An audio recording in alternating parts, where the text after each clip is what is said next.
नमस्कार, मैं हूं पूजा सिंह और आप देख रहे हैं राजपथ भारत। दोस्तों, कल 15 अगस्त था, आज़ादी का दिन। पूरे देश में आज़ादी का महोत्सव मनाया गया और प्रधानमंत्री नरेंद्र मोदी ने भी 11वीं बार लाल किले के प्राचीर से तिरंगा झंडा फहराया और राष्ट्र के नाम संदेश दिया। तकरीबन 98 मिनट के उन्होंने अपने भाषण में जिस तरीके से सिर्फ और सिर्फ अपनी प्रशंसा की, जैसे कि उनकी आदत है, मैं और सिर्फ मैं, बस वो या तो माँ से मोदी जानते हैं या फिर माँ से मैं जानते हैं। माँ से मणिपुर उनको समझ में नहीं आता, ना दिखाई देता। खैर, अब ये उनकी आदत है तो इसका कुछ किया नहीं जा सकता। लेकिन जिस तरीके से कल उन्होंने कई मुद्दों पर बोला है, खास तौर पर यूसीसी और कम्युनल कहना और ये सब तमाम चीजें हैं, इस पर बसपा सुप्रीमो मायावती ने भारतीय जनता पार्टी से लेकर के प्रधानमंत्री नरेंद्र मोदी तक की जमकर क्लास लगा दी है। जैसा कि आप लोग जानते हैं कि इस वक्त बसपा सुप्रीमो मायावती बेहद एक्शन मोड में नजर आ रही है। कोई मुद्दा शायद ही उनसे छूट रहा हो जिस पर वो बोलती और सवाल उठाती हुई दिखाई न दे रही हो। कोलकाता के मुद्दे से लेकर के बिहार तक और प्रधानमंत्री के भाषण से लेकर के तमाम दूसरी समस्याओं पर, और हर बार आईना दिखा जाती हैं बसपा सुप्रीमो मायावती प्रधानमंत्री नरेंद्र मोदी को। और सबसे खास बात यह है कि वो जो सवाल उठाती है उसमें गरीबी, बेरोजगारी, महंगाई, ये तीन जो मुद्दे हैं इस देश के सबसे अहम, उनका जिक्र जरूर होता है। उन्होंने आज भी अपने सोशल मीडिया हैंडल एक्स पर जिस तरीके से भारतीय जनता पार्टी की और प्रधानमंत्री नरेंद्र मोदी की क्लास लगा दी। अच्छे दिन कब आएंगे, अच्छे दिनों का हवाला देते हुए ये सवाल पूछ लिया बसपा सुप्रीमो मायावती ने प्रधानमंत्री नरेंद्र मोदी से। और एक कहना चाहिए कि राष्ट्रभक्ति, देशभक्ति और राष्ट्र धर्म का पाठ भी सिखा दिया बसपा सुप्रीमो मायावती ने। इससे पहले भी वो ये बात कह चुकी हैं। लगातार हमलावर है बसपा सुप्रीमो मायावती प्रधानमंत्री नरेंद्र मोदी और उनकी सरकार के ऊपर। क्या कुछ कहा है उन्होंने अपने ट्वीट में, आज के आपको बताते हैं। सोशल मीडिया हैंडल एक्स पर बसपा सुप्रीमो मायावती लिखती हैं कि पीएम द्वारा कल 15 अगस्त को लाल किले से बाबा साहेब डॉक्टर भीमराव अंबेडकर द्वारा सभी धर्मों का एक समान सम्मान के, धर्मनिरपेक्षता के सिद्धांत की संवैधानिक व्यवस्था को कम्युनल कहना क्या उचित। सरकार संविधान की मंशा के हिसाब से सेक्युलरिज्म का पालन करे, यही सच्ची देशभक्ति व राजधर्म। इतना ही नहीं बल्कि पीएम द्वारा देश की अपार गरीबी, बेरोजगारी, महंगाई व पिछड़ेपन आदि की ज्वलंत राष्ट्रीय समस्याओं पर इससे प्रभावित करीब 125 करोड़ लोगों की उम्मीद की कोई किरण न जगा पाना भी कितना सही। लोगों के अच्छे दिन कब आएंगे, बड़ा सवाल उठाया बसपा सुप्रीमो मायावती ने। एक बार फिर से भारतीय जनता पार्टी का दिया हुआ नारा अच्छे दिन, ये याद दिला दिया है कि आखिरकार अच्छे दिन कब आएंगे। कितने अच्छे दिन चल रहे हैं देश के, तो आप सब लोगों को पता है। आप सब लोग सब देख रहे हैं, सब जानते हैं गरीबी का क्या हाल है, बेरोजगारी का क्या आलम है, महंगाई कितनी चरम सीमा पर है, बेरोजगार युवक युवतियां धक्के खा रहे हैं। महंगाई ने तो समझ लीजिए सारे रिकॉर्ड तोड़ दिए हैं और जो कुछ भी है इस वक्त किसी के पास, तो वो उस पर भी सरकार अपनी नजरें गड़ाए बैठी है टैक्स के रूप में। आप ये देखिए, जमा पूंजी हो, सेविंग्स हो, डाकखाना हो और आपका बैंक हो, कहीं भी हो, आपका प्रॉपर्टी हो, संपत्ति हो, सब पर नजरें हैं गवर्नमेंट की कि किस तरीके से जनता से बस टैक्स वसूला जाए इसके ऊपर। तो और मतलब अच्छे दिन शायद जिनके जो सपोर्टर्स हैं, जो इनको मानते हैं, इनको पूजते हैं भगवान की तरह और इनके अंधभक्ति करते हैं, उनको भी समझ में तो सब आ रहा है, लेकिन उनकी मजबूरी है इनके साथ होना। इनको दिखाई, उनको शायद कुछ नहीं दिखाई देता, उनके लिए सब कुछ ठीक है। आलू 50 रुपए किलो बिक रहा है, लेकिन ठीक है 500 रुपए किलो भी बिकेगा तो भी खरीदेंगे। तो ये जो बात कही है उन्होंने कि जो बाबा साहेब का बनाया हुआ संविधान है, जिसमें सभी धर्मों को समान रूप से सम्मान देने की बात कही गई है, आप उसे कम्युनल कह रहे हैं हमने 75-77 साल कम्युनल जो है उसमें सिविल कोड में बिताए हैं। ये बताइए, ये खुद ये कम्युनल है, उसके बावजूद ये दूसरों को कम्युनल कह रहे हैं। संविधान पर सवाल उठा रहे हैं। हालांकि ये बात तो अब जग जाहिर हो चुकी है कि संविधान से तो इन्हें बड़ी भारी प्रॉब्लम है।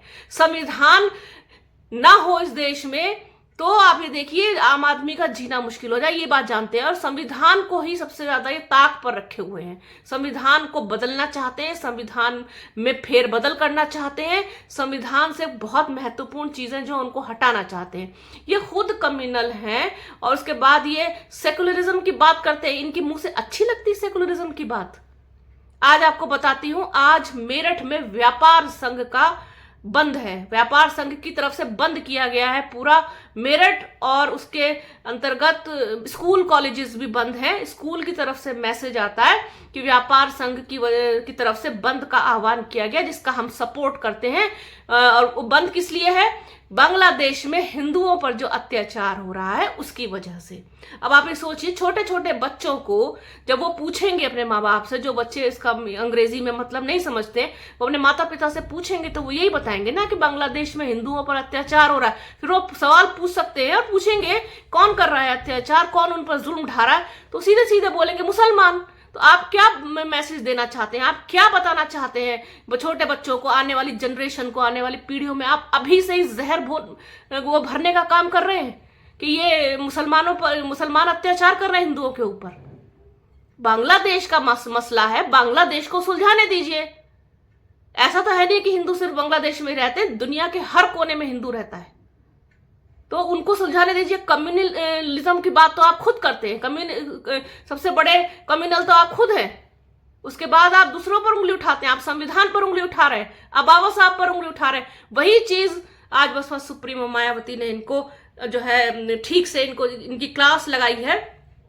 आगे वो लिखती हैं, जो उनका अगला ट्वीट है वो ये है कि पीएम का 78वें स्वतंत्रता दिवस पर लाल किले से दिया गया भाषण काफी लंबा चौड़ा, किंतु करोड़ों दलितों व आदिवासियों के आरक्षण आदि के हक की रक्षा के मामले में अत्यंत निराशाजनक।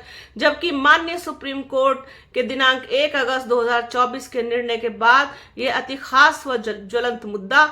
इस बारे में भाजपा सांसदों को दिया आश्वासन भी पीएम को याद नहीं रहा, जबकि देश के SC ST वर्गों को ऐसे ही जातिवादी रवैया अपनाने की कांग्रेस से भी बड़ी शिकायत, क्योंकि इस पार्टी ने भी इनके उपवर्गीकरण व उन्हें बांटने पर भाजपा की तरह ही अभी तक चुप्पी साध रखी है, जो अनुचित है। जो आरक्षण वाला मुद्दा है, क्रीमी लेयर और उसमें वर्गीकरण को लेकर के, उस पर भी बसपा सुप्रीमो मायावती ने सरकार को ठीक से घेरा है और खरा खरा सुना दिया है। जब उनके सांसद मिले भारतीय जनता पार्टी के, जो SC ST समाज से आते हैं, तो उनको उन्होंने कहा कि गौर करेंगे, उसका भी कोई जिक्र अपने भाषण में नहीं किया। तो आप ये जानते हैं अच्छी तरीके से कि प्रधानमंत्री नरेंद्र मोदी किन बातों के लिए जाने जाते हैं, किस तरीके के भाषण के लिए जाने जाते हैं। एक कहना चाहिए कि जो रैलियों में भाषण पढ़े जाते हैं, उसी का ही एक नमूना कल के में उन्होंने प्रस्तुत कर दिया। हालांकि अब किसी को इंटरेस्ट नहीं रह गया है उनके भाषण में। ये तो वही लोग सुनते हैं जो लोग बहुत टीवी में रेगुलर चैनल्स को देखते हैं या जिनके पास और कोई काम नहीं है, क्योंकि इस वक्त जो सबसे बड़ी कहना चाहिए कि एक अनहोनी कह लीजिए, एक बहुत ही दिल दहला देने वाली, दिल दुखा देने वाली जो घटनाएं देश में हुई हैं पिछले कुछ दिनों में, वे बेहद मतलब देश को शर्मसार कर देने वाली तो है ही है। साथ ही साथ मानवता का भी किस तरीके से हास हो रहा है दिन प्रतिदिन, उसको भी वो दर्शाती हैं। चाहे वो दिल्ली में बेसमेंट में जो इस तरीके से कांड हुआ, बच्चों के साथ पानी भर जाने के बाद 3 बच्चों की डूब करके मौत हो गई, वो सदमे से बाहर ही भी नहीं आ पाए थे। इतने में ही कोलकाता में डॉक्टर के साथ क्या हो गया, इसके अलावा बिहार में किस तरीके से दलित बेटी के साथ बहुत ही अमानवीय कृत्य जो हुआ वो हो गया। इसके साथ साथ अभी कल ही उत्तराखंड में भी एक नर्स के साथ इसी तरीके का कांड हो गया। तो किस बात की आज़ादी मनाए हम, किस बात का जश्न मनाए हम? कोई मन नहीं, कोई कुछ नहीं, इस तरीके से कुछ भी। हम कहाँ आज़ाद हैं बताइए? हम आज़ाद हैं किसी भी एंगल से? तो प्रधानमंत्री नरेंद्र मोदी की तरफ अब किसी का ध्यान मुझे नहीं लगता कल बहुत खास गया, क्योंकि पूरा देश इन सब घटनाओं पर नजर भी बनाए हुए है और जो हंगामा कोलकाता में हो रहा है वो पूरी दुनिया उसको देख रही है और सब उस बच्ची के लिए, बेटी के लिए न्याय मांग रहे हैं, इंसाफ मांग रहे हैं और बिहार की बेटी के लिए इंसाफ मांग रहे हैं। अब सारे चैनल्स पर इसकी खबरें भी चलने लगी हैं। इससे पहले कोई खबर बिहार से नहीं आई थी, वो नहीं आएगी, क्योंकि बिहार में किसका सपोर्ट है, किसको सपोर्ट है, ये भी आपको पता है। और कोलकाता में ममता बनर्जी सरकार को घेरने का इनको बहुत अच्छा मौका मिल गया, वो इन्होंने खूब किया और कर रहे हैं। तो ये सारी चीजें थी। कुल मिलाकर के बसपा सुप्रीमो मायावती ने जमकर क्लास लगा दी प्रधानमंत्री नरेंद्र मोदी और भारतीय जनता पार्टी की। यही खूबी है बसपा सुप्रीमो मायावती की, जब वो अपनी चुप्पी तोड़ती हैं तो फिर अच्छों को फिर वो सबक भी सिखा देती हैं। ऐसा आज भी उनके अंदर दमखम है। उनके पूरे एक ट्वीट से पूरी खबरें चलने लगती हैं नेशनल टीवीज पर, सैटेलाइट टीवी पर, जो मेन स्ट्रीम मीडिया है उस पर। तो इतनी ताकत रखती है बसपा और बसपा सुप्रीमो मायावती कि वो आईना दिखा सके ठीक से मौजूदा सरकार को, फिर वो चाहे केंद्र की सरकार हो या फिर राज्य की सरकार हो। तो ये थी आज की बात। बने रहिए हमारे चैनल के साथ। हमारे चैनल को लाइक कीजिए, शेयर कीजिए, सब्सक्राइब कीजिए, बेल आइकन जरूर दबाइएगा। अपना और अपनों का बहुत ख्याल रखिए। जल्द मिलूंगी आपसे एक नए वीडियो में, एक नए मुद्दे के साथ, एक नई चर्चा में। तब तक के लिए जय हिंद।